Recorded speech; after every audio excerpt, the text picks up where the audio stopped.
Muito bem, mais uma vez estamos chegando aqui pela TV Semana com mais uma edição do Semana Esportes para você nesta quarta-feira, né, o dia nobre, sobretudo do futebol.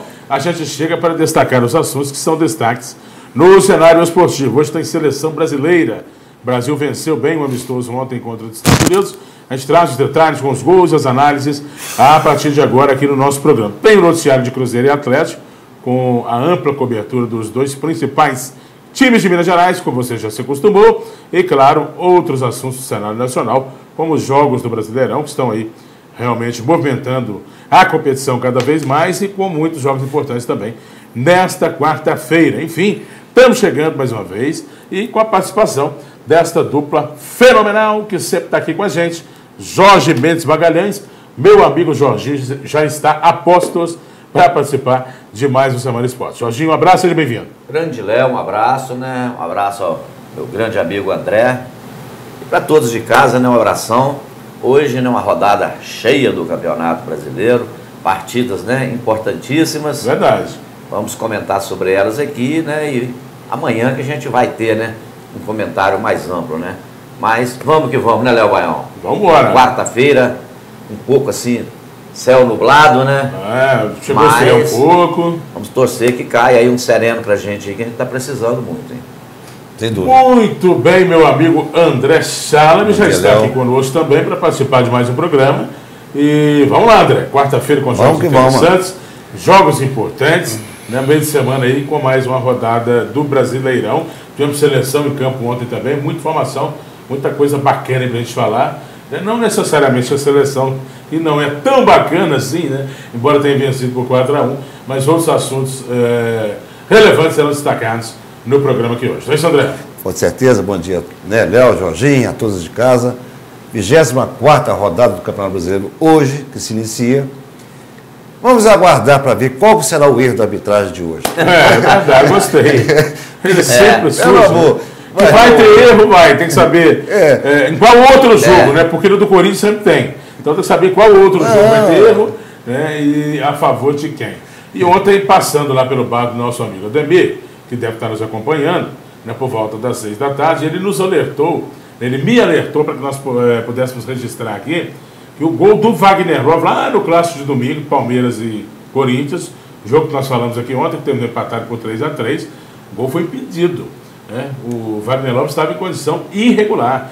E aí não se viu a ênfase e a abordagem nem a repercussão deste lance, da mesma forma que se viu do gol do Wallace no Flamengo. A imprensa parece estar falar no clássico Fla-Flu, né, primeiro gol do Flamengo, originado lá do toque de braço do Wallace. A imprensa parece estar falar só desse gol. Parece que esse gol é tão determinante quanto os gols a favor do Corinthians, que estão influenciando diretamente na classificação do campeonato. Por mais que eu respeito e considere a opinião do meu amigo Ademir, aquele lance do Wagner Love lá, dava, mas foi questão, segundo o árbitro após a partida, questão de interpretação. O lance do Ricardo Oliveira também estava a favor do Santos.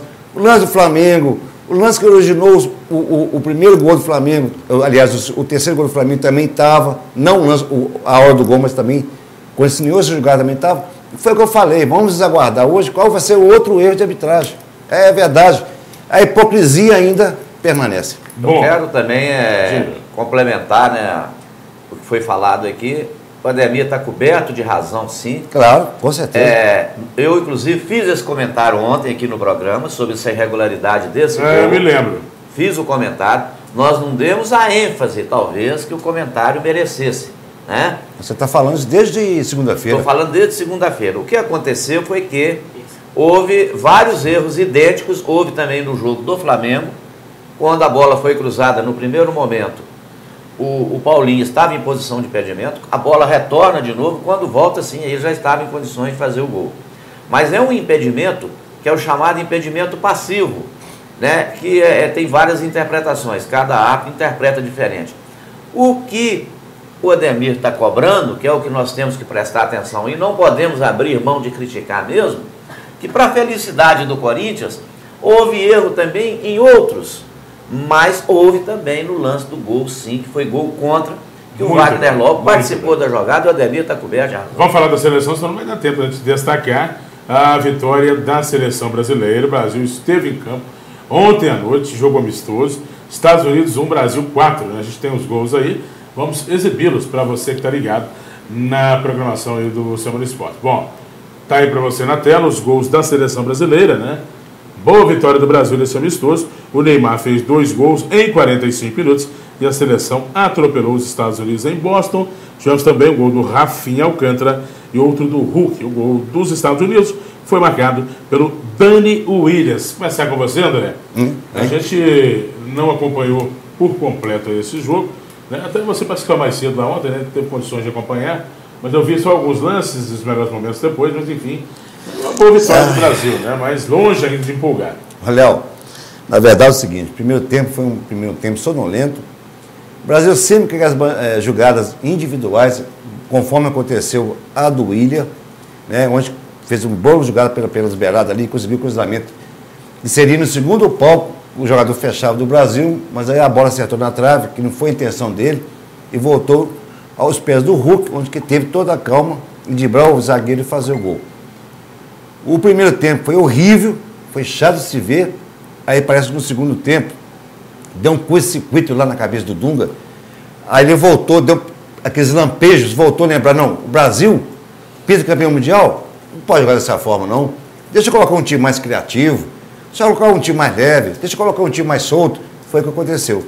Manteve-se o Lucas Lima no meio de campo, teve entrada daquele do Rafinha, que é um jogador muito rápido, teve entrada também, Rafinha sei que fez o gol, teve entrada também aquele outro Jorge, que eu esqueci o nome dele, que jogou no lugar do Tardelli, como é que ele chama? Firmino. Teve entrada do Neymar. Então, assim, 4 jogadores rápidos e leves na frente. Foi onde que deu lampejos, através do curto-circuito que o Dunga teve no intervalo, de voltar um bom futebol rápido, eficiente e, principalmente, alegre do Brasil. Eu não acredito que esse segundo tempo vai ser benéfico para a cabeça do Dunga e manter esse time que encerrou a partida. Mas já foi um curto-circuito, pelo menos balançou ele, para entender que o jeito que ele banha um time no campo, com o Williams, né, que já deixou bem claro também, só está esperando voltar a contusão do Oscar Sará para ele voltar ao meio de campo. E da forma que o Brasil jogou primeiro tempo, com o meio de campo preso, lateral preso, eu acho que realmente é triste de se ver. Eu, como estou sofrendo da síndrome do 7-1, eu vou ter que me tratar, então eu me abstenho de fazer análises sobre a seleção brasileira e passo a bola com qualidade, né, porque eu sou um bom canhota, aqui para o meu amigo Jorginho fazer a sua análise. Olha, a análise da seleção nós temos que analisar como um jogo amistoso e uma fase de preparação, jogo treino, né? Gostei do Hulk, o Hulk voltou bem, você está entendendo? Posicionando bem, fez gol, né? Questão da entrada do Neymar no segundo tempo, ele entrou justamente por questões contratuais, que os contratos de jogos da CBF exigem, né? Que a CBF coloca os seus melhores jogadores do país, não é por questão contratual. Agora você vê o quanto a gente é exigente, né? Nós criticamos muito o Dunga e cobramos muito dele, o que tem que ser feito mesmo. Mas quando o Dunga faz aquilo que a gente pensa que ele deveria fazer, que é dar oportunidade de mexer no time, aí a gente fala que é um lampejo que teve no Dunga, como disse o André, aquela coisa toda, né? Então, assim, eu gostei de ver o Lucas voltou diferente, né? Bem também, jogador mais vivido, mais experiente. Caiu pela direita. A grata surpresa para mim foi o Rafinha, né? Que é um jogador da seleção olímpica, né? Que entrou jogando muito bem, um jogador leve, solto, movimenta bem, esse gol aí vai fazer esse gol. Depois teve a oportunidade de fazer um outro gol, que o jogador do nível dele não pode deixar de fazer, mas como estreante, né? Tudo bem. E é um jogador jovem ainda. Então eu gostei sim do segundo tempo. Agora é lógico que no segundo tempo a seleção americana perdendo de 1-0, ela ia se abrir mais também, né? Aí o Brasil entrou mais leve, movimentou melhor e conseguiu, através do Neymar, né, que realmente desequilibra, a golear a seleção americana. Serviu também para a gente ver, né, que esse gol aí um goleiro não pode tomar, por mais que o Davi Luiz atrapalhasse um pouco ali, a bola foi em cima dele, um chute de longa distância, não pode tomar. O cabelo dele, Jorginho, que mais um momento a gente não entende porque que o Fábio e até mesmo o Vitor não está na seleção, e esse Marcelo Groy está na chato seleção. Já isso, né? A gente não chata, entende né? isso, né? Aonde que esse goleiro aí, que é um bom goleiro, aonde que ele é melhor do que o Vitor e o Fábio? Nunca ele é melhor que o Vitor e o Fábio em quê? Nem o Cássio do Corinthians perde para ele. O Cássio do Corinthians mais que ele. Negócio absurdo. Então, é impressionante. Eu estava, de costume, escutando a Rádio Globo ontem, no Rio de Janeiro, eles falaram, gente, por mais que o Rio, né, está colocando aí um jogador que está aí, né, como se diz, como centroavante, né, com o caso aí do Hulk, que inclusive está até sendo já preteado para o Palmeiras disputar o ano que vem o Campeonato Brasileiro. Viu, Ademir? Deixa o Ricardo Oliveira, que está no momento, o auge da carreira dele no Silvio Santos, tem uma experiência, tem uma bagagem, é um jogador mais leve, se cuida fisicamente, não tem na seleção brasileira. Aí ainda, essa questão que vocês falaram, Fábio e Vitor. Quer dizer, gente, não diga que mudaram na minha cabeça, para resumir meu comentário, não diga que mudaram na minha cabeça que jogadores que são convocados, caso seja vendido treinador comissionado, aí eu encerro meu comentário. Essa questão de seleção, para mim, está tão assim, confusa, eu estou sem clareza para pensar de forma adequada essa questão de seleção, que você lembrou do nome bom, que é do Ricardo Oliveira, mas aí eu já penso que para renovar para 2018... Ricardo Oliveira tem 35 anos de idade. Não dá para contar com ele. Mas o Hulk é renovação? Pois é, mas o Hulk não é renovação, eu também questiono o Hulk, é por isso que eu falo que a seleção... Estamos tratando experiência por experiência. A seleção, acho que ela precisa de uma análise mais abrangente. Mas é uma série de questões, né? A safra não é das melhores, a gente fala assim direto aqui, e o Dunga não é a melhor das opções também. E aí vem a síndrome de 7-1, já fica revoltado, né? Então eu prefiro nem ficar entrando muito nessa questão de seleção. Mas enfim, a vida tem que seguir, né? O mundo vai acabar. E que eles consigam, já que o Dunga que está lá com a sua comissão técnica, né? Não humor de amores por ele, longe disso. Não sou fã, não sou admirador do trabalho dele, não. Mas está lá, vamos dar um voto de confiança para ele. Sim. E torcer que mesmo com o seu estilo, que desagrada muito, você consiga encontrar um caminho. Né? Então, se chegasse na apresentação dele oficial, falasse assim, gente, eu vou montar um time agora para disputar a Copa América.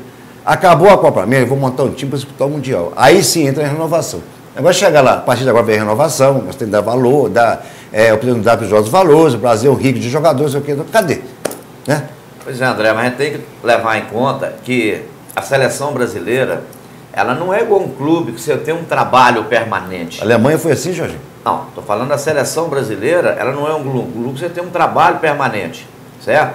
Esse negócio também de ficar querendo encher a bola da Alemanha, deu 7 de nós aí, mas aquilo ali foi não, mas foi um trabalho não está de bem explicado para mim, não.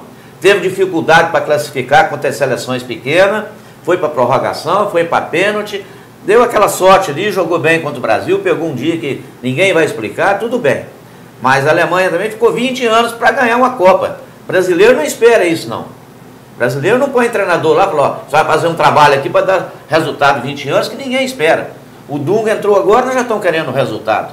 Então, temos que ter a seleção, as datas FIFA, ele tem 2, 3 dias para treinar um time praticamente, não se treina, porque o jogador já chega cansado dos clubes, então tem que posicionar, tem que fazer algumas jogadas ensaiadas e mais nada. Então, tem que olhar esse aspecto também, porque não é como um clube que você faz um trabalho permanente. Vamos para o intervalo, nosso tempo já se esgotou nesse bloco. Vamos fazer uma pausa rápida, na volta mais notícias, outros assuntos que estão repercutindo no cenário nacional e ainda hoje, claro, tudo sobre a rodada do Brasileirão e Cruzeiro e Atlético para você aqui no Semana Esporte, que dá um tempo e volta já.